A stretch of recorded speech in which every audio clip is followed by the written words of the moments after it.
para sa ating Panginoon. Amen. So, this will be the first ba? Second Sunday. First Wednesday ng May for the month of May. No? So, nagpapasalamat po kami sapagkat napaunlakan po ninyo ang aming paanyaya. Palakpakan nga po natin ang Diyos na buhay. Salibin sa katabi, salamat dahil narito ka. Yan. Thank you so much po. And we're so happy and we hope na maabot po ng Panginoon ang lahat ng mga expectations natin for this evening. Amen po? My name is Pastor Gani V at tayo po'y magsimula sa pag-aaral ng salita ng Diyos. But before that, let me give you some few announcement. As always, number 1 po, paki-silent po muna ang ating mga cellphone. Ayan, sapagkat tayo po'y makikinig ng salita ng Diyos to avoid distraction. Also, don't forget to bring your pen, notebook, and Bible sapagkat magsusulat po tayo ng mga salita ng Diyos. Or if you have a camera phone, pwede po kayo mag-picture. No? And then after po niyan, you can post it on your social media accounts. Sabi nga po, a picture is worth 1,000 words. Also, don't forget to invest and invite. No? Salamat nga po. Kayo po ba may dala ngayong gabi? Pumalakpak nga po yung may mga dala. Ayan. May mga bago po ba rito? Taas nga po ang kamay. First timer. Ayan. So, mga bagong muka na nakikita natin. Palapakan nga po natin ang ating Diyos sa kanilang mga buhay. So, thank you so much for coming. We have 2 services every Sunday, 8 in the morning, and every Wednesday po, kagaya ngayon, 6 p.m. So bring a family and friends sa ating church. Also, don't forget to watch our online worship services. Dalawa po yan, every Sunday, 8 a.m. online, and Wednesday, 6 p.m. Tayo rin po ay naka-online. So may mga nanonood po sa atin sa bahay, sa ibang bansa at sa iba't ibang lugar, Luzon, Visayas at Mindanao, and sa buong mundo. Kaya po, salamat sa Panginoon sapagkat biniyayaan tayo ng multimedia team. Palapakan naman po natin sila. Sila po yung nagme-maintain yan. Kaya salamat sa kanilang mga buhay. So we're live tonight. Okay. So, handa na po ba tayong mag-aral ng salita ng Diyos?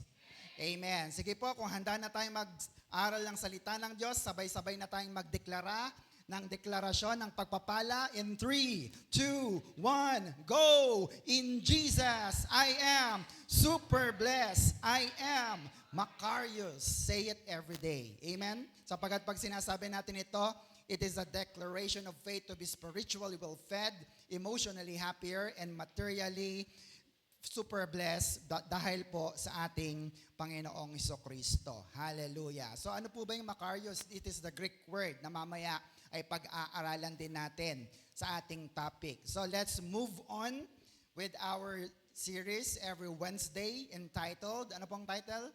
Charis. Sabi nga natin, Charis. The gift of favor for everyday life. Sapagkat madalas tao kinukulang ng pabor at pagpapala. Kaya dapat nasain natin na ang Diyos lagi tayong pagpalain sa ating buhay. Amen po? Amen. So, let's review for a while.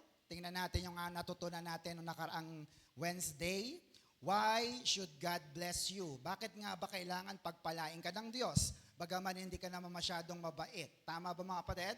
Why? Because number 1, because you are eternally forgiven. Number 2, because you are continuously perfect. And number 3, because you are perfectly loved by God. And number 4, because you are permanently united with Christ. And number 5, because you are in the fullness of His grace. No? So, ikaw ay nasa sukdulan na, no? Tinodo na biyaya ng Panginoon. Kaya wala nang dahilan para ikaw ay hindi pagpalain ng Diyos. Amen po ba mga kapatid?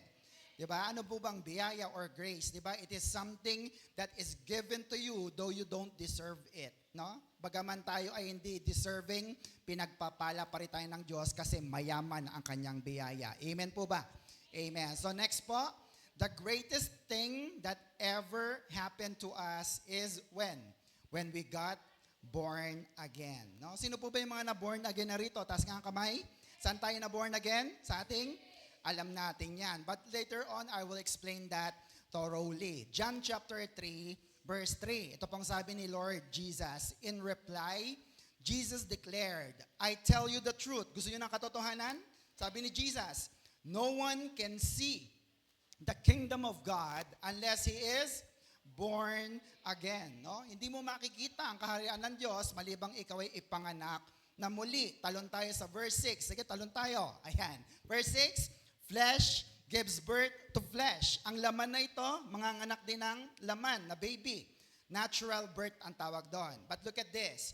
But the Spirit gives birth to spirit. Spiritual birth. Sapagkat yung big S po na spirit dyan is the Holy Spirit. Yung maliit po na spirit naman yan ay ang ating patay na spirito. So ipapanganak ng banal na spirito ang ating patay na spirito, kaya magkakaroon tayo ng spiritual na kapanganakan. So, ang naborn na again sa atin, look at the diagram, is not, next po, it is not the body, it is not the soul, but it is the spirit. No? Sapagkat ang katawan natin, hindi naman pwedeng ipanganak yan muli eh. Tama ba mga kapatid? Makakabalik ba tayo sa sinapupunan ng nanay natin? Hindi na. The soul naman ay hindi rin pwede sapagkat ang dapat ma-born again o ipanganak muli ay walang iba kundi ang ating spirito. John chapter 3 verse 7, look at this, huwag kayong magugulat. You should not be surprised at my saying, sabi ni Lord Jesus, you must be born again. No? Hindi sinabing pwede ka bang ma-born again o kaya gusto mo bang ma-born again? Hindi po. Ang sabi rito, you must. Kailangan ikaw ay may panganak na muli. Saan po ba? Sa physical po ba? Hindi. Saan po? Sa ating spiritual na buhay. Amen po mga kapatid? Maliwanag po. Kaya alam natin, pag sinabing ikaw ay born again, it is not a religion but a relationship sa ating Diyos na buhay. Sapagkat ginawa niya tayong anak. Pumalakpak nga po ang lahat ng anak ng Diyos. Hallelujah! Are you still with me mga kapatid? Amen. So I hope na naintindihan natin ang pagiging born again. Next. The next greatest thing you need to do after you got born again, ano naman yon? Is renew your mind.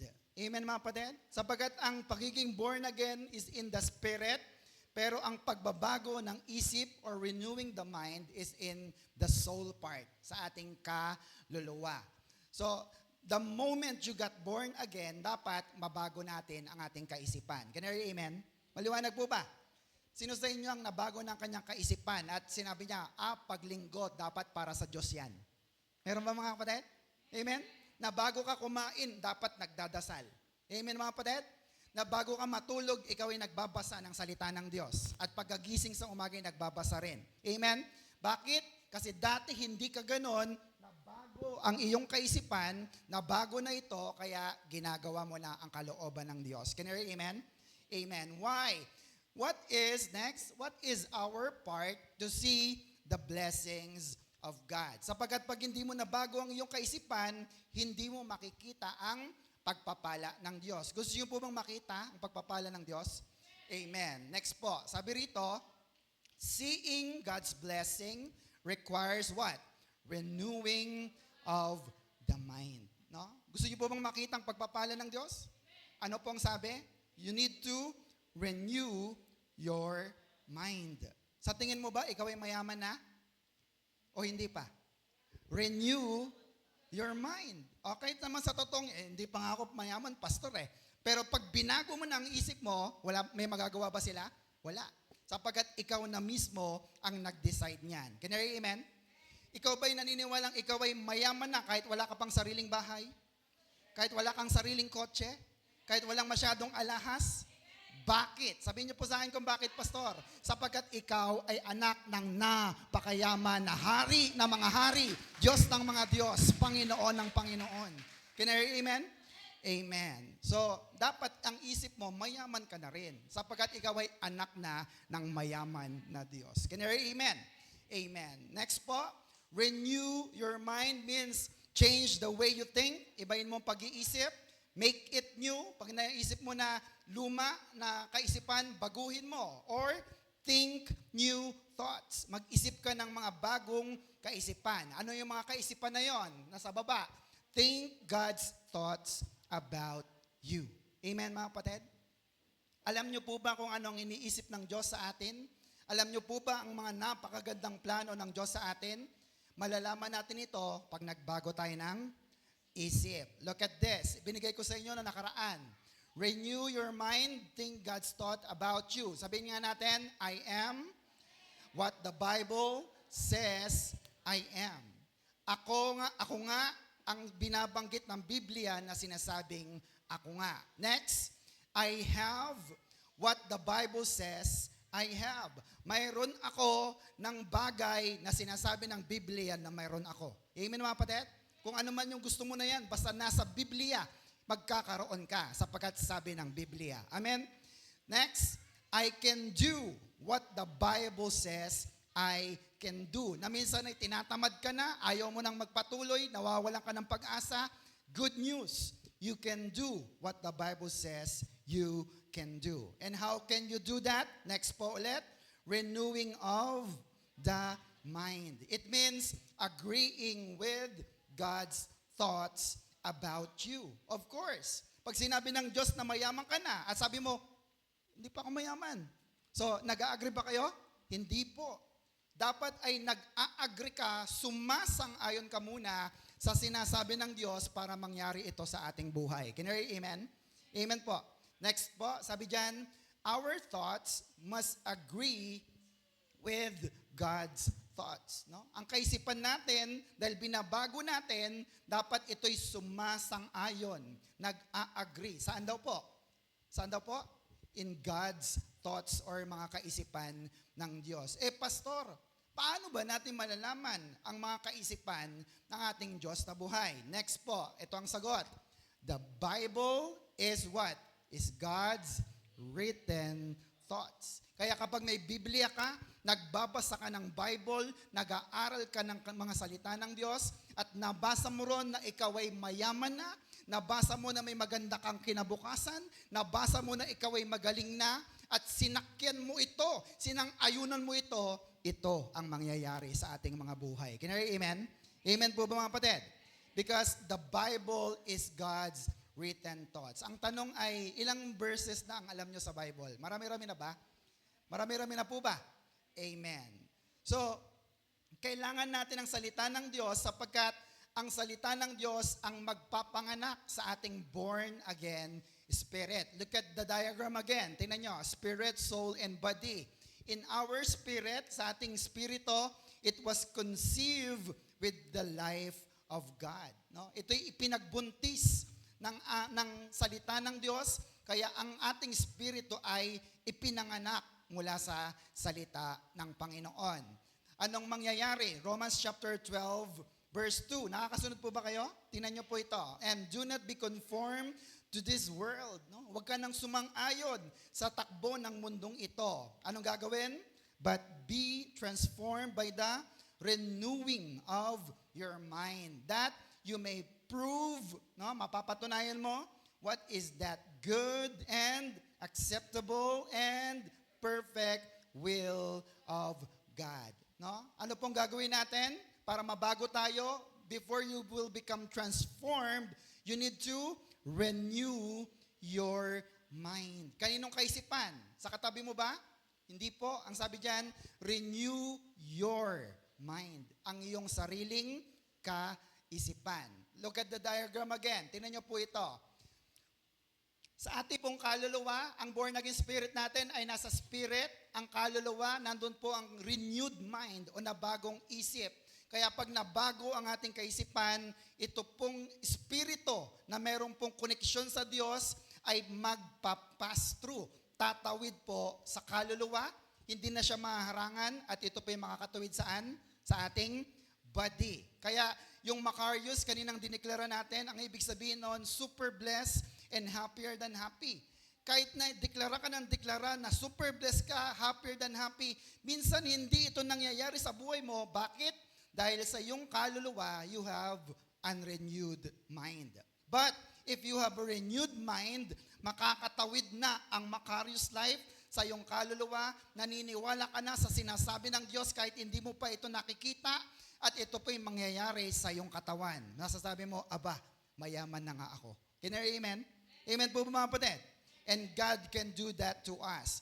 So paano po mangyayari? Next po, it is because of the word prove or dokemadzo in Greek, no? It means to open up the entrance, no? Nabuksan na ang pintuan ng ating kaisipan sa ating kaluluwa. Kaya pag sinabi mong, I am blessed, I am super blessed, I am happier than happy, ito'y tatagos sa ating spirito, sa ating kaluluwa at isipan, at ito'y mangyayari sa ating katawan. Can I hear amen?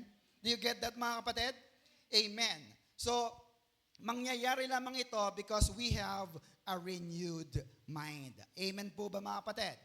Therefore, magkakaroon na tayo ng tinatawag na pananampalataya. Sabi nga natin, faith or pananampalataya. Bakit? Sabi ng 2 Corinthians 5:7, for we, next po, for we walk by faith. Ano po yun? Spiritual sense, not by sight or natural sense. No? Ang mga anak ng Diyos, ang mga Kristiyano, ay lumalakad sa pananampalataya. Ito po yung tinatawag natin na sixth sense. Ilan po bang senses ng isang normal na tao? 5. Sa mata, pandinig, paningin, panglasa, pangdama, at pang-amoy. 5 po yan. Pero pag na-born again ka na, in your spirit, may pang-6 ka. Ang tawag doon ay faith or pananampalataya. It is your sixth sense. Sabi nga natin, sixth sense. Bakit? 6, sapagkat ito'y lampas sa 5 pandama. Ibig sabihin, kahit hindi mo pa ito nakikita, pero nakikita na ito ng mata ng iyong pananampalataya, kaya alam mo, makakatapos ka, alam mo na magaling ka na, alam mo na pinayaman ka na ng Diyos, iningatan ka na ng Diyos kasi sa iyong pananampalataya. Shout amen. Palapakan natin ng Diyos na buhay. Can I hear amen? So, pag anak ka ng Diyos, you do not walk by sight, no? Pagka kinapa mo yung bulsa mo, walang pera, wala talaga. Kahit na kapkapin mo ang iyong bulsa, ang iyong wallet, pag tinignan mo, puro resibo, sabi mo, wala talagang pera. Pero pag sinimulan mong buksan ang mata ng iyong pananampalataya, sabi mo, Panginoon, alam ko darating ng pagpapala. Pagbukas ko, meron na ito sa pangalan ni Jesus. Amen mga kapatid? Amen po mga kapatid? Kasi ito'y nakakakita ng mga bagay na hindi nakikita ng natural na mata. Now, saan po ba nakalagay ang ating faith or pananampalataya? Bibigyan ko ulit kayo ng diagram. Spirit, soul, and body. Nasaan ang ating pananampalataya? In the spirit. No? In your born again spirit. Kaya pag hindi na born again ang yung spirito, wala kang relasyon sa Diyos, yung pananampalataya mo kagaya pa rin ng dati. Can you hear amen? Pero ngayon, dahil na born again ka na, look at that, ang iyong pananampalataya ay tumataas na. Nakikilala mo na ang tunay at buhay na Diyos. Can you hear amen? Amen po mga kapatid? Amen. So, therefore, next, you cannot walk by faith unless you renew your mind. No? Hindi mo pwedeng angkinin na magaling ka na. Hindi mo pwedeng angkinin na mayaman ka na. Hindi mo pwedeng angkinin na maganda ang iyong kinabukasan maliban na na bago na ang iyong kaisipan. Very important. Tama po ba mga kapatid? Ang laging labanan ay nasaan? Nasa ating isip. Pag sinabi ng Diyos na mayaman ka na, magaling ka na at nilalabanan mo, hindi ito mangyayari sa atin. Now, anong ginagawa ng ating pananampalataya? Sulat nyo po ito. Hebrews chapter 11 verse 1. Now, faith is the assurance of the things we hope for. Ano daw ang pananampalataya? Assurance. Kasiguraduhan ng mga inaasahan. Umaasa ka ba na magkakabahay ka? Umaasa ka bang magkakakotse ka? Umaasa ka bang makakatapos ang mga anak mo? Nakita mo na? Hindi pa naman. Pero ito ay assurance. Sabi mo nga assurance. Ano pa? Being the proof of things we do not see. And the conviction of things of their reality. Ano yung reality? Faith perceiving as real fact what is not revealed to the senses. No? Ito ay ang pananampalataya ay nakakakita ng mga bagay na hindi nakikita ng ating natural na mga pandama. Can you hear amen? Amen po ba mga kapatid? Kaya pag sinabi mong ikaw ay anak ng Diyos at alam mo na ikaw ay mayroong pananampalataya or faith sa Diyos, pwede mong sabihin, Lord, ngayon din magaling na ako. Amen mga kapatid? Nangyari na ba? Hindi pa. Pero alam mo na ito ay pruweba. It is a proof of the things you cannot see yet. At pag ito'y sinakyan mo, inangkasan mo, pinanampalatayanan mo, ito ang mangyayari sa mga anak ng Diyos. Can you hear amen? Pumalakpak nga po ang lahat ng anak ng Diyos. Can you hear amen? Kaya very important na tayo ay maborn again in our spirit. Also, kailangan natin ng 1 Corinthians 13 verse 13. Ano po ito? And now these three remain. Tatlo po yan. Ano yon? Faith, meron ka nito. Hope, pag-asa, and love or pagmamahal. But look at this. The greatest of this is love. No? Oo nga, may pananampalataya ka. Anak ka ng Diyos. Nagsisimba ka palagi. Pero wala ka namang love or agape kind of love. Pagmamahal sa iyong sarili, sa iyong kapwa, at pagmamahal sa Diyos, it is tantamount to nothing. Can you hear amen? Amen po ba? Bakit? Sapagkat ang pinaka pruweba na ikaw nga ay tagasunod at anak ng Diyos is because you have love or agape kind of love. Tatanungin ko kayo, madali bang mahalin ang kaaway? Yung inapakan ng paa mo kanina, kaya mo ba siya kagad patawarin? Mamaya gaganti ko sa iyo. Tama mga kapatid? Pero dahil meron ka ng love or agape, dahil binago ka na ng Diyos, anong sabi? Yan ang higit na dapat mayroon tayo. Amen po mga kapatid. But the greatest of this is love or agape kind of love. Do you get that? Amen. So again, next po, you cannot walk by faith unless you renew your mind. Gusto niyo po bang gamitin ang iyong pananampalataya? Sino sa inyo ang gusto pong gamitin ang kanyang pananampalataya para sa Diyos? Meron ba rito? Bibigyan ko ng example. Ngayon, nabayaran na ng mga bayarin. No? Sabi natin, kuryente. Wala pa rin dumarating sa iyo na pera. Sabi mo, Lord, bigyan mo ako ng 1,000. Ayan. Kaya bang ibigay ng Diyos ang 1,000? Kayang-kaya. Amen? Lord, 10,000 naman. Kaya ba? Kaya pa rin. No? Kasi alam nyo, may mga sahod na anak nyo, kaya pa eh. O eto na, Lord, 100,000. Please. Kaya pa rin? Kaya ba? Kaya nyo rin ibigay sa Lord? No? Di ba mahirap? Pero dahil nagsimula ka sa maliit at ito'y palaki ng palaki, dahil nakakaya mong paniwalaan yung mga maliliit, darating ang araw, ang mga mahihirap at hindi mo kayang paniwalaan ay mangyayari sa iyo gamit ang iyong pananampalataya. Can you hear amen? Amen po ba? Kaya ang mga Kristiyano, sabi nila, baliw to eh. No? Bakit? Kasi sabi nila, Makarios ng Makarios, super blessed ng super blessed. Ito na mo, ang hirap ng buhay. Ang hindi nila alam, mas mayaman ka pa kaysa sa milyonaryo. Can you hear amen? Sapagat ang isang milyonaryo na walang Kristo sa puso, pag namatay, diretso yan, pabulusok sa impyerno. Pero ikaw, kahit 100 lang ang laman ng bulsa mo, anak ka ng Diyos, pag namatay tayo, uuwi tayo sa langit, mayaman ang ating buhay. Shout amen. Are you with me? Are you convinced with that? Amen.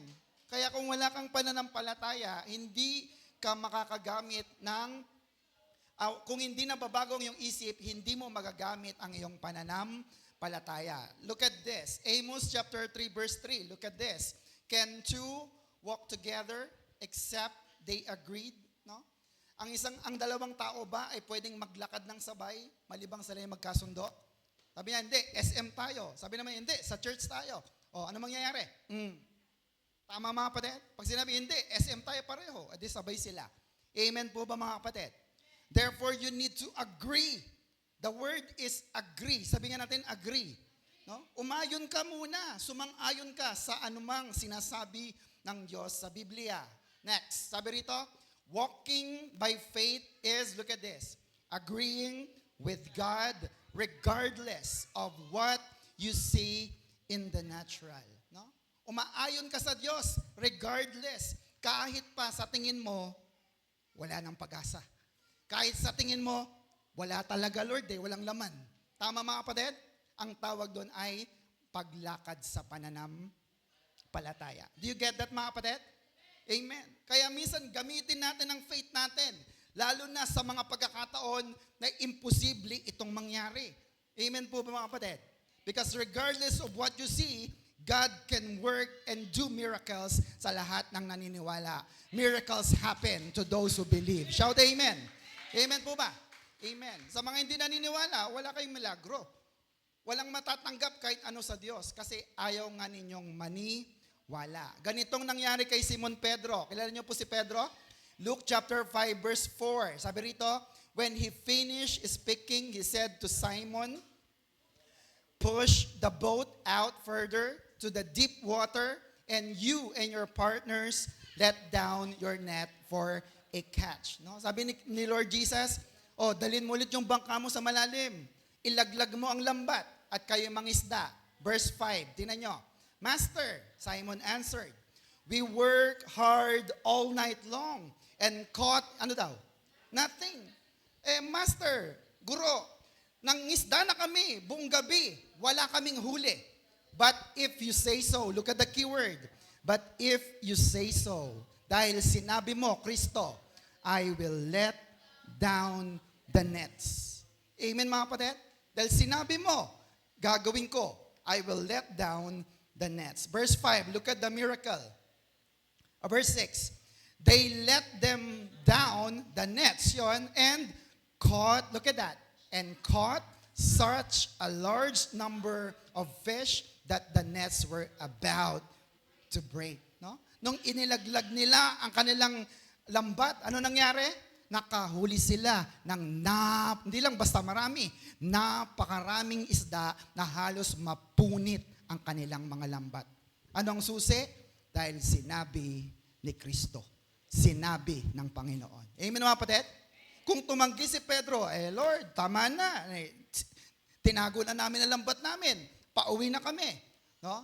Pag hindi niya sinunod yon, may huli kaya sila? Wala. Tama mga kapatid?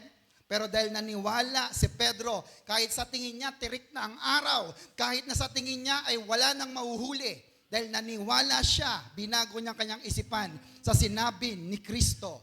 Ano nangyari? They caught such a large number of fish. Do you want that mga kapatid? Gusto niyo po ba ng maraming pagpapala? Gusto niyo po ba na makahuli ng maraming isda sa inyong buhay?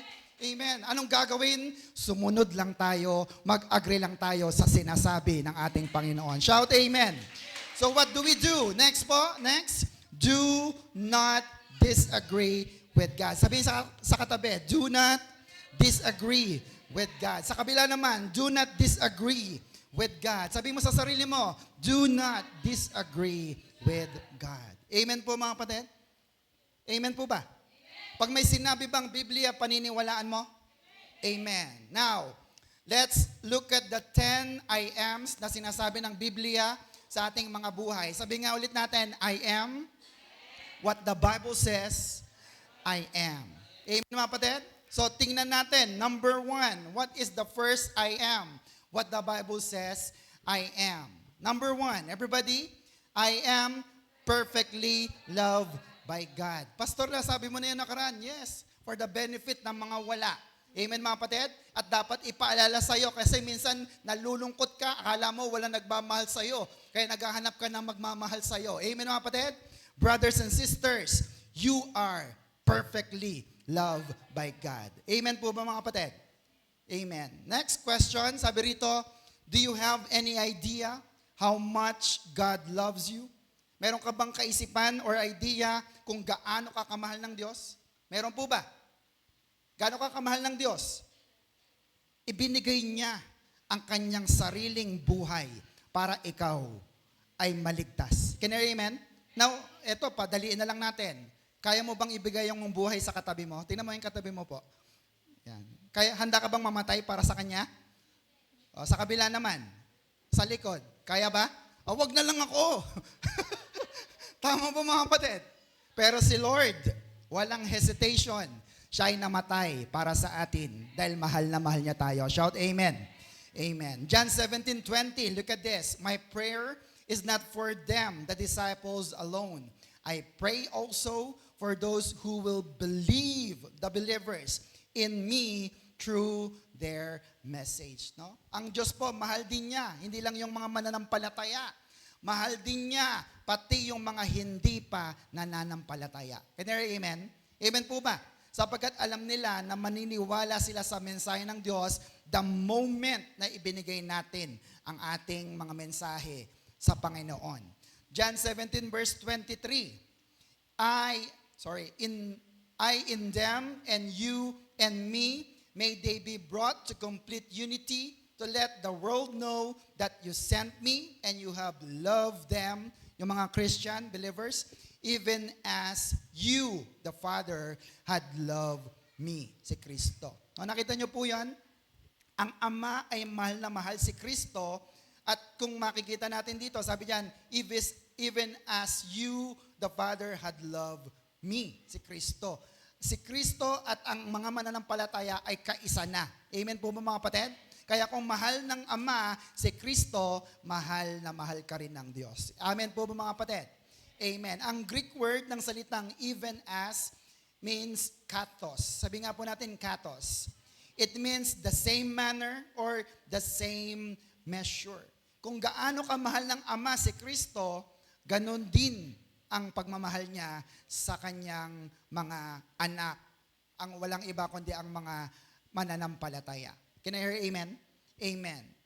Next question. Does God love His Son? Sagutin niyo po ito. Mahal ba ng Diyos ang kanyang anak na si Jesus? Mahal na mahal.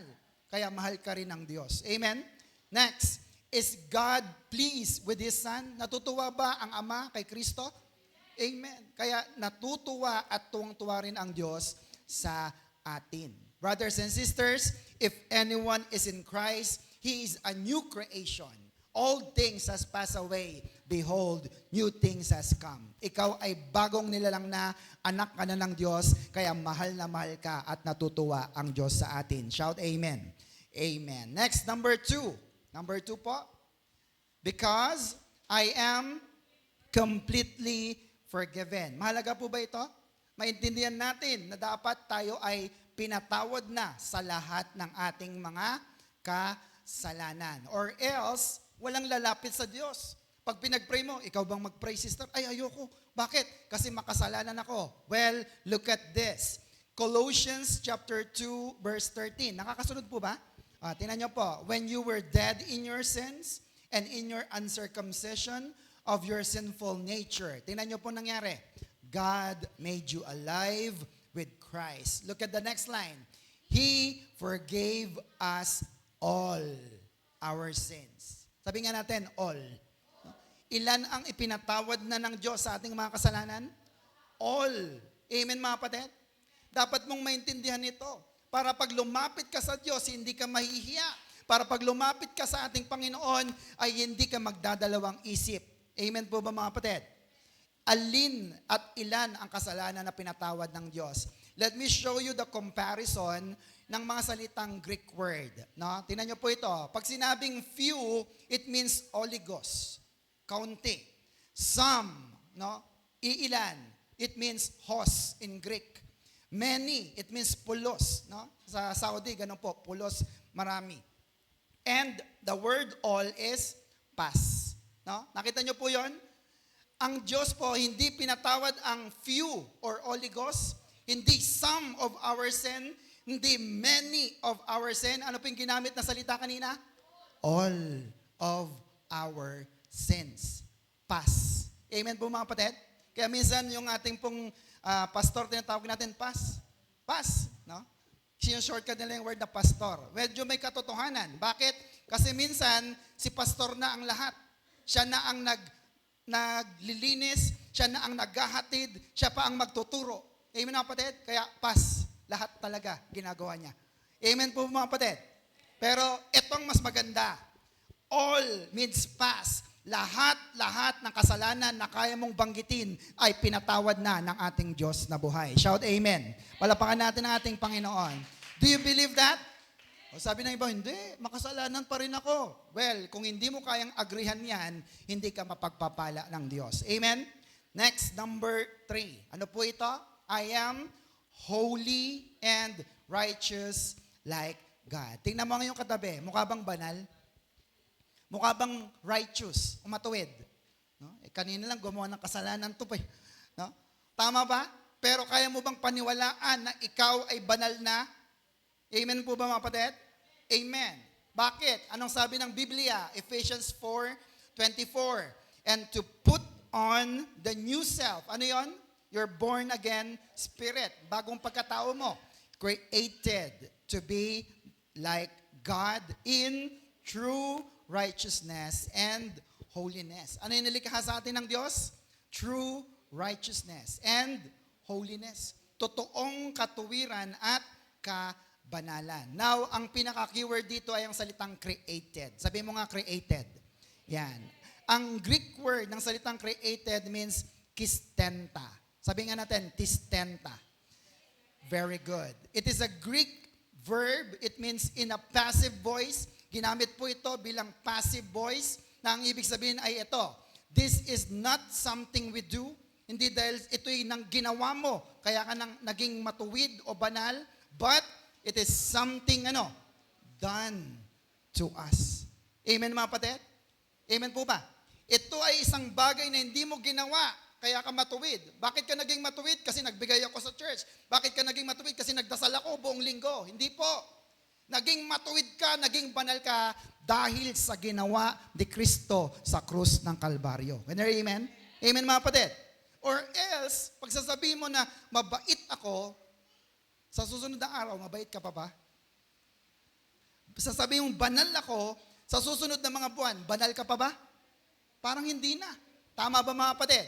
Pero buti na lamang ang ating kabanalan at ang ating katuwiran ay dahil sa ating Panginoong Yesus. Idinamit sa atin in our born again spirit. Shout amen. So look at the diagram. Sige, palapakan natin ng Diyos. Tingnan niyo po yung diagram. Nasaan po ang nilikhang righteous and holy? It is in our born again spirit. Kaya pag tinignan mo ang katawan, hindi naman mukhang banal. Ang yung kaluluwa ay hindi rin banal. Nakakaisip pa ba kayo ng masama? Nakakaisip pa ba kayo ng masama? Ngayon lang, sabi, ang tagal naman ng pastor na to. Tama ba mga kapatid? Amen? So hindi banal ang katawan, hindi banal ang kaluluwa. Ano ang banal? Ang iyong born again spirit. Pumalakpak ang mga na-born again sa spirit. Yan. Huwag kang mainip. Malapit na tayong matapos. Amen mga kapatid? Amen. Number 4, look at this. Kaya mo bang paniwalaan nito? I am a child of God. Sino sa inyo ang talagang naniniwala na siya'y anak ng Diyos? Taas nga kamay. Paano ka naging anak ng Diyos? Alam mo po ba? Ano ang iyong birth certificate? Ibigay na natin. John 1:12. Yet to all who receive Him, tumanggap, to those who believe in His name, sa pangalan ni Jesus, naniwala, anong binigay? He gave the right to become children of God. Napakasimple. Amen naman kapatid? Tinanggap mo si Kristo, naniwala ka sa Kanya, ikaw ay binigyan ng karapatan na maging anak ng Diyos. Amen po ba? Sapagkat sabi ng iba, lahat naman anak ng Diyos, basta mabait, anak ng Diyos, hindi po totoo yan. Sabi sa katabi, hindi totoo yan. Ang mga anak ng Diyos lang ay yung mga naniwala at tumanggap sa ating Panginoong Yesus. Sila ay binigyan ng karapatan. Ang karapatan na tanging Diyos lang ang kayang magbigay. Shout amen. Amen po mga kapatid? Amen. Are you proud na ikaw ay anak ng Diyos? Amen. Sabi po ni Pablo, Romans 8:15, for you did not receive a spirit that makes you slave again to fear. Hindi ka na dapat natatakot. But, look at this. But you receive the spirit of sonship, pagiging anak. And by Him, we cry, Abba. Ano yung ibig sabihin ng Abba? Father. Amen mga kapatid? Dahil ikaw ay binigyan na ng born again spirit, you have the spirit of sonship. Ginawa ka ng anak, kinupkup ka na ng Diyos in your spirit. And by Him, we cry, Abba, Father. Pag nagdadasal ka, ano nang tawag mo sa ating Diyos sa taas? Tumatawag ka ba sa Kanya ng Ama? Amen? Diyos, Panginoon, okay lang naman yon. Pero ibang-iba, pag ang tawag mo sa Kanya ay, Hi Dad, 1 million nga dyan. Diba? Hi Father, meron ba kayong pagkain dyan? Tama mga kapatid? It is very personal. Amen po. Ang salitang Abba in Aramaic or Hebrew means my father. Sabihin mo nga, my father. Aking ama, aking tatay. Literally, it means daddy. No? Daddy God or Father God. Di ba may narinig kayo nagdasal? Father God, we thank you. Amen? Father God, we bless you. Amen? Kasi alam nila yung kanilang katayuan. Ang ama na nasa langit ay ama natin. Amen mga kapatid? It is very personal. Now look at the next definition. It is a term of endearment. No? Ito'y paglalambing sa iyong tatay sa langit. And only, look at that, only a legitimate child can use this term. Tama ba mga kapatid? Pag yung mga anak mo, totoong anak mo, pag tinawag kang daddy, magugulat ka ba? Hindi. Tama mga kapatid? Pero halimbawa, merong isang bata dyan na hindi mo naman kilala. Tapos biglang niyakap ka sa paa, sabi, Daddy! Magugulat ka hindi? Magugulat ka. Kasi hindi naman kita anak. Tama ba mga kapatid? Amen? Pero dahil anak ka ng Diyos, malakas ang loob mo. You have the right to call Him Daddy and endearment because you are a true, legitimate child of God. Saan? Not in the body, not in the soul, but in your born again spirit. Shout amen. Pulakpakan lahat ng na-born again. Look at this. Romans 8:16. The Spirit, Holy Spirit, Himself testifies with our spirit, yung born again spirit mo, that we are God's children. Paano mo malalaman na anak ka na ng Diyos? Yung banal na spirito at ang yung born again spirit nag-uusap. The Spirit testifies. Sinasabi niya, ikaw ay anak ng Diyos. Can you hear amen? Now, pag hindi mo naririnig na ikaw ay anak ng Diyos, baka nga hindi ka pa na born again sa iyong spirito. Is that clear mga kapatid? Amen. Next po, number 5. I am a new person inside. No? Ako ay bagong nilalang na. Saan? Inside. Do you ever wish na mabago mo ang iyong pagkatao? Do you ever wish na yung mga luma at pangit na nangyari sa iyo ay makalimutan na at maging bago ka? Amen? Look at that. In Christ, you are a new person inside. 2 Corinthians 5:17. Everybody, when someone becomes a Christian, no? Christian na po ba tayo? He becomes a brand new person. Saan? Not in the outside, inside. He is not the same anymore. A new life has begun. Amen po? Amen po ba? Pag nakipag-isa ka na kay Kristo, Christian ka na, you have a brand new person inside of you. Not in the body, not in the soul, but in your born again spirit. Next, number 6. I am what the Bible says I am. Number 6, everybody. I am super blessed. Sabi nga natin, I am super blessed. Do you believe that? Sabi ng iba, hindi, blessed lang. Super blessed, parang OA naman yan. Brothers and sisters, hindi po ka-OA-han yun. Ito po ay totoo na sinabi ng Panginoon. Sabi sa Luke 11 verse 28, look at this. Isulat niyo po yung verse. Luke 11:28. Jesus replied, rather, how blessed are those who hear and obey God's word. No? Sino daw po yung mga pinagpala or blessed? Yung mga nakikinig at sumusunod saan? Sa God's word, sa salita ng Diyos. Tatanungin ko kayo, nakikinig ba kayo ngayon? Blessed ka na. Amen? Ang yung mga napakinggan ba ay sinusunod mo na mga salita ng Diyos? Amen. No? Dalawa yan. Nakikinig, sumusunod, ang tawag doon ay blessed. Pero, pag tinignan natin yung salitang blessed in Greek, look at this. The word blessed in Greek means, look at this, Makarios. Sabi mo nga, Makarios. Oh, yun yung kaninang sinigaw natin. I am super blessed. I am Makarios. Bakit? Look at this. It means supremely blessed. Pag sinabing supremely, pinakamataas na pagpapala. By extension, tinan mo pinagpala na, nagka-extension pa. Fortunate. Sinabi, mapalad. Sinabi pang swerte ka, hindi ka lang basta swerte, kundi mapalad ka. Bakit? Kasi habang sumusunod ka sa salita ng Diyos, lalong pinagpapala ng Diyos ang iyong buhay. Shout amen. Amen po ba? What else? Well off. Ano sa Tagalog ng well off? Nakaluluwag sa, hindi lang sando ang maluwag, nakakaluwag din sa buhay. Anong ibig sabihin pag nakakaluwag sa buhay? Hindi na ikaw ang mangungutang, ikaw na ang nagpapautang. Amen mga kapatid? Hindi na ikaw ang humihingi, ikaw na ang nagbibigay. Amen mga kapatid? Amen. What else? Happy or happier. So literally, pag pinagsama, you are super blessed and happier than happy because you hear and obey the word of God. Naintindihan niyo po ba mga kapatid? Amen? Paano ka naging super blessed? Dahil ikaw ay nakikinig at ang iyong napakinggan ay iyong sinasagawa ng mga salita ng Diyos. Amen po ba? Amen mga kapatid? Amen. Meron pong isang kanta ng title ay One Day. Alam niyo po yung kanta nito? Yun. Sabi po rito sa chorus, sabi niyan, so blessed, I can contain it. So much I've gotta give it away. Your love taught me to live now. You are more than enough for me. Amen? So sa sobrang pinagpala siya ng Diyos, kailangan niyang ipamigay yung marami niyang pagpapala. Bakit? Sapagat itinuro sa kanya ng Panginoon na si Jesus ay sapat na sa kanyang buhay. Can I amen? Is Jesus enough for you? Amen. Kunin mo na lahat ng meron ako. Huwag mo lang kuhanin si Kristo na sa akin.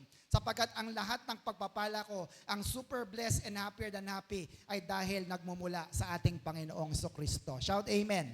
Palapakan natin ang ating Diyos sa buhay. Are you still with me? Amen. Next, number 7. No, sabi ko, 10 po ito. Number 7, everybody, I am happier than happy. No? Ang Macarius word ay kasama rin po ang definition na happier than happy. Balikan natin. Luke 11, verse 28, Jesus replied, rather how blessed, Macarius, are those who hear and obey God's word. Amen mga kapatid? Ano po yung blessed na Greek word? Makarios. Silipin ulit natin. Ang salitang blessed ay Makarios, which means yung nasa red letter, happy. Sabi nga natin, happy. Happy lang ba? Hindi po eh. Merong X doon, takad nakadash, I-E-R. Happy, gamitin yung word na yon, ipalit mo doon sa X, happier. Amen mga kapatid? So magtataka ka, bakit kaya happier? Bakit nga po ba? Sapagkat hindi ka lang pinayaman ng Diyos sa physical, hindi lamang sa emosyonal, kundi pinayaman ka niya sa spiritual na pagpapala. Kompleto ka na. Kaya pag sinabi mo, in Jesus, I am super blessed. I am happier than happy. I am Macarius. Sinasabi mo, ito'y pagpapala in your spirit, in your soul, and body. Kompleto ka na dahil kay Kristo. Shout amen. Palapakan po natin ating Diyos na buhay. Are you still with me mga kapatid? Now, paano ito makukuha ulit? Kapag ikaw ay nakikinig at ginagawa mo ang salita ng Diyos. Nakikinig po ba kayo? Meron po ba kayong plano na i-apply ang ating mga napakinggan? Amen. So you are Macarius. Sabihin sa katabi, you are Macarius. Sabihin sa sarili, I am Macarius. Amen. Do you like that? Amen. Ito siguro, ito ang gusto ng marami na. Number 8, everybody, I am rich. Sige, sabihin natin, I am rich. Gusto mo ba yan? O sabi mo, I am poor. Kung ayaw mo. Tama? No, ayoko. I am rich. I am what the Bible says I am. Ako ay mayaman na. 2 Corinthians 8:9, sulat nyo po yan. For you know that the grace of our Lord Jesus Christ, that though He was rich, mayaman ba si Kristo? Yes.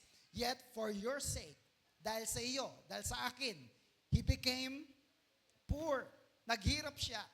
That you, through His poverty, look at that, might become rich. No? Si Kristo ay naging mahirap, naging dukha, naging pulubi. Bakit? That through you, through His poverty, you might become rich. Dahil sa kanyang paghihirap, ikaw ay naging mayaman. Do you believe that mga kapatid? Nahirapan ba si Kristo? Now, the question is this. Was Jesus materially poor when He was on earth? Si Kristo po ba'y talagang naging mahirap nung siya ay nasa mundo pa? Anong sagot natin? Yes or no? Yes. Ano po ang verse natin? Matthew 8 verse 20. Look at this. But Jesus said, foxes have dens and birds have nests. But I, the Messiah, have no home on my own, no place to lay my head. No? Sinabi niya mismo mula sa kanyang bibig. Buti pa yung mga asong lobo, may mga bahay. Yung mga ibon, may pugad. Pero ako na Mesiyas, anak ng Diyos, walang bahay, wala man lang mahigaan ng aking ulo. Mahirap ba siya? Yes. Amen mga kapatid? And yet, the Bible says you are already rich.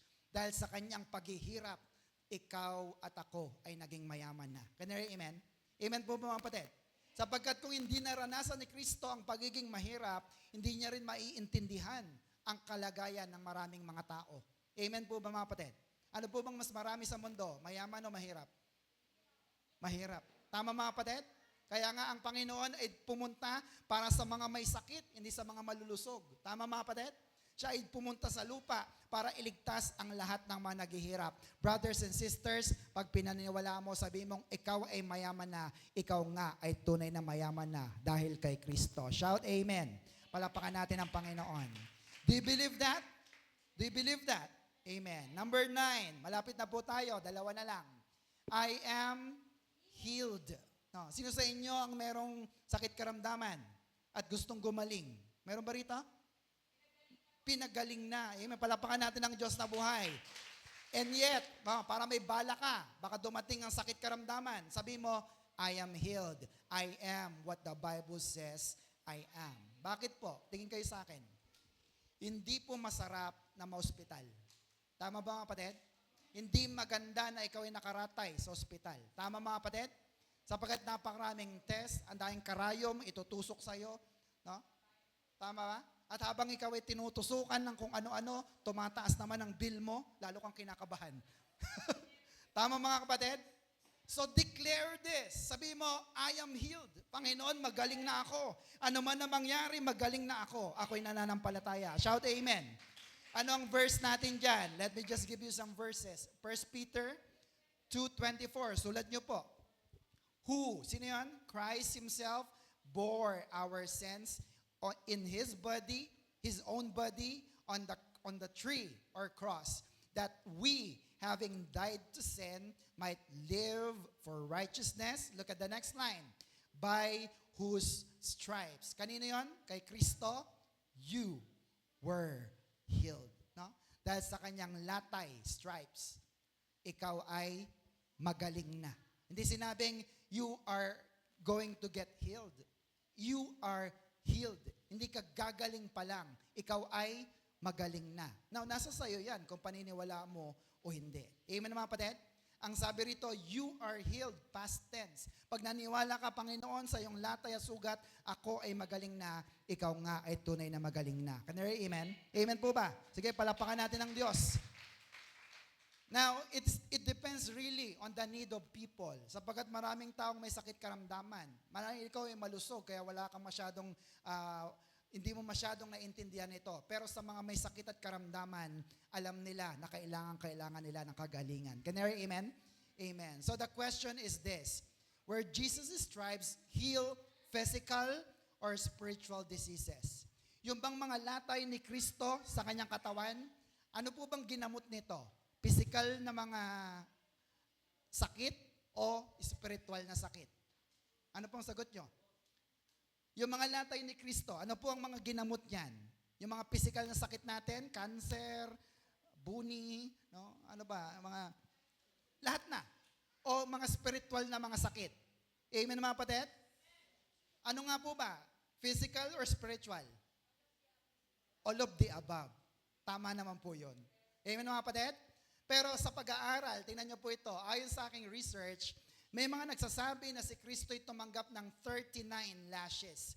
39 po na mga hagupit. So ibig sabihin nun, 39 din na mga stripes or latay. At yung 39 na lashes na yon, during the time of Jesus Christ, represents 39 diseases. Kaya ang ibig sabihin po nito, kung totoo raw yon, lahat na raw eka ng mga sakit karamdaman nung panahon ni Kristo ay available na ang kagalingan. Kaya lahat ng mananampalataya ay magaling na. Can you hear amen? Amen mga kapatid. Now, ang punto ay ito. Kung totoo ito, edi sana wala ng Kristiyano nagkakasakit ngayon. Tama ba mga kapatid? Amen po ba? Sapagkat wala sa Biblia na nakasulat 39 nga ba na latay at ito ba'y nakakagamot ng 39 na sakit karamdaman? Hindi po yan nakalagay. Pero ang totoo ay kung si Kristo'y namatay para sa iyong mga pisikal na mga sakit at karamdaman, bakit marami pa rin Kristiyano ang nagkakasakit? Naisip niyo po ba yun, mga kapatid? Amen mga kapatid? At bakit may mga pastor na na-hospital pa rin? Mahina ba ang kanilang pananampalataya? Hello? Are you with me mga kapatid? Ito po ang totoo. Tingin po kayo sa akin. Ang totoo ay ito. Kayang pagalingin ni Jesus, sabi nga, all of the above, ang lahat ng sakit karamdaman, kahit anumang sakit. Amen mga kapatid? Dito sa mundong ito. Pero, babalik at babalik pa rin ang sakit na yan kung hindi ka mag-iingat. Tama po ba mga kapatid? Halimbawa, may cancer ka, pinagaling ka na ng Diyos, kain ka pa rin ng kain ng bawal, bumalik na naman ang sakit karamdaman.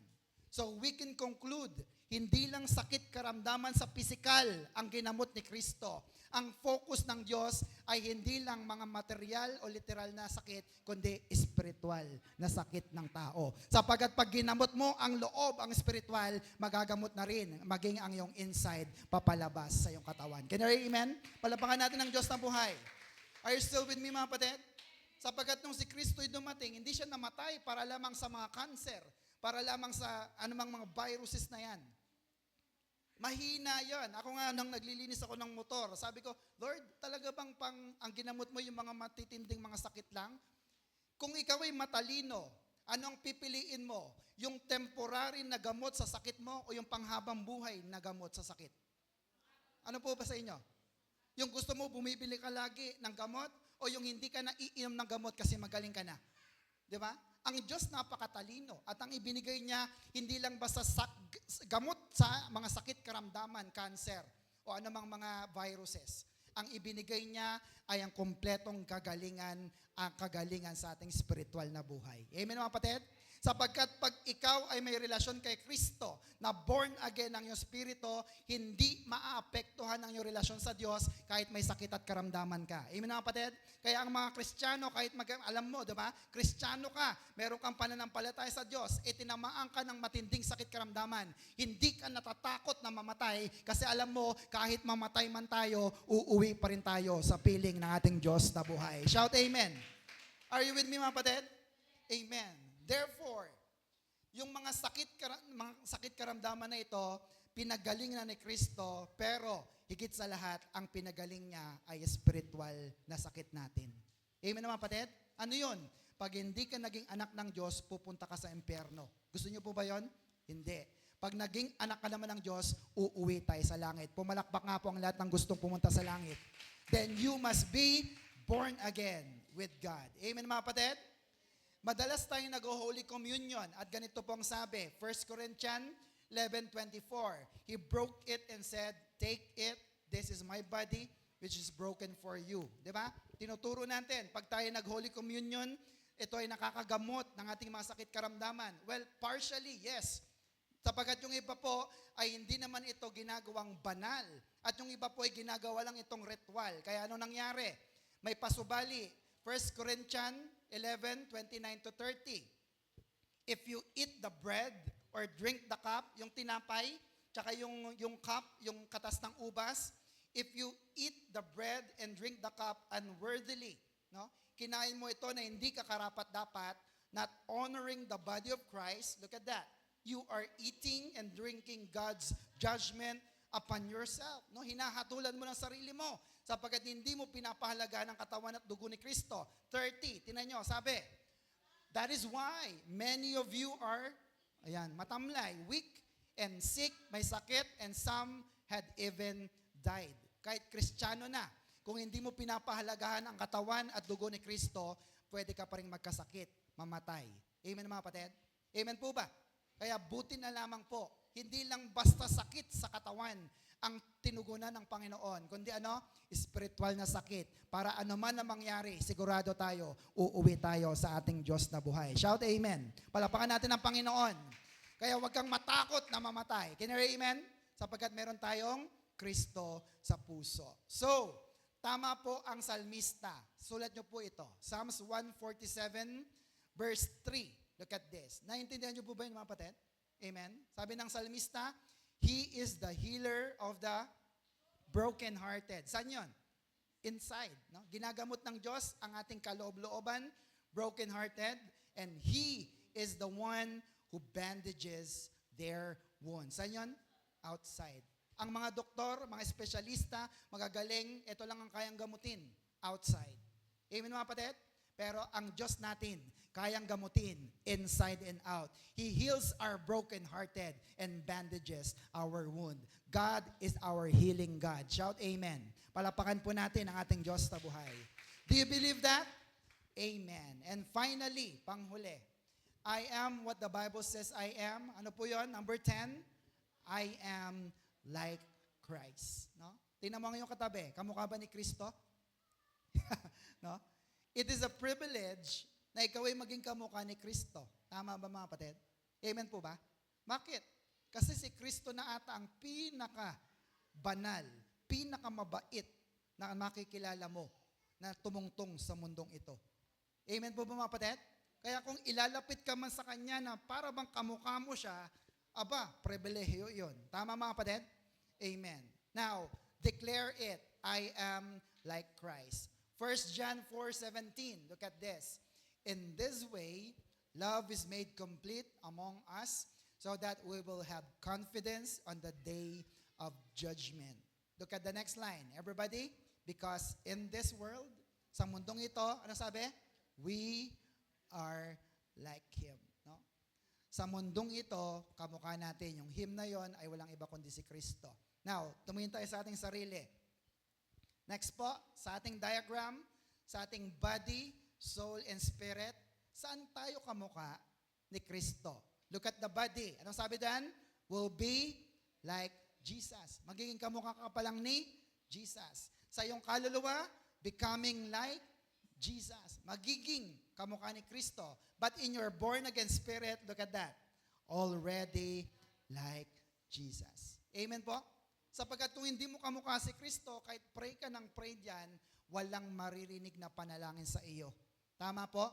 Buti na lamang kamukha natin si Kristo. Pumalakpak nga po ang lahat ng kamukha ni Kristo in their born-again spirit. Are you with me, mga kapatid? Amen. May natutunan po ba tayo? Amen. So again, let's declare this. Next po, sabihin ulit natin, sabihin natin, I am what the Bible says I am. Isa pa nga po, I am what the Bible says I am. Next po, renew your mind, think God's thoughts about you. When God says I am, ano sasabihin mo? I should not say I am not. Magaling ka na? Opo. Hindi mo sasabihin I am not. Mayaman ka na? Opo. Mayaman ako. Amen, mga kapatid? Ikaw ay may magandang buhay? Opo, may maganda akong buhay. Amen, mga kapatid? When God says I am, I should not say I am not. Next, do not disagree with God. Sabihin sa iyong sarili, do not disagree with God. Palapakan po natin ang Diyos na buhay. May natutunan po ba kayo? Amen. So let's have a quick recap. Mabilis lang po ito sa ating 10 natutunan. Upo ng maayos. I am what the Bible says I am. Number 1, everybody, lakasan natin. I am perfectly loved by God. Number 2, I am completely forgiven. Number 3, I am holy and righteous like God. Number 4, I am a child of God. Number 5, I am a new person inside. Next, number 6, I am super blessed. Number 7, I am happier than happy. Importante yan. Number 8, I am rich. Number 9, I am healed. And number 10, everybody, I am like Christ. Palapakan po natin ng Diyos. Now, yung 10 na yan, kung napicturean mo, pwede mo yung gamitin sa iyong pananalangin mamaya. Amen mga kapatid? Lord, sabi mo kanina, I am healed.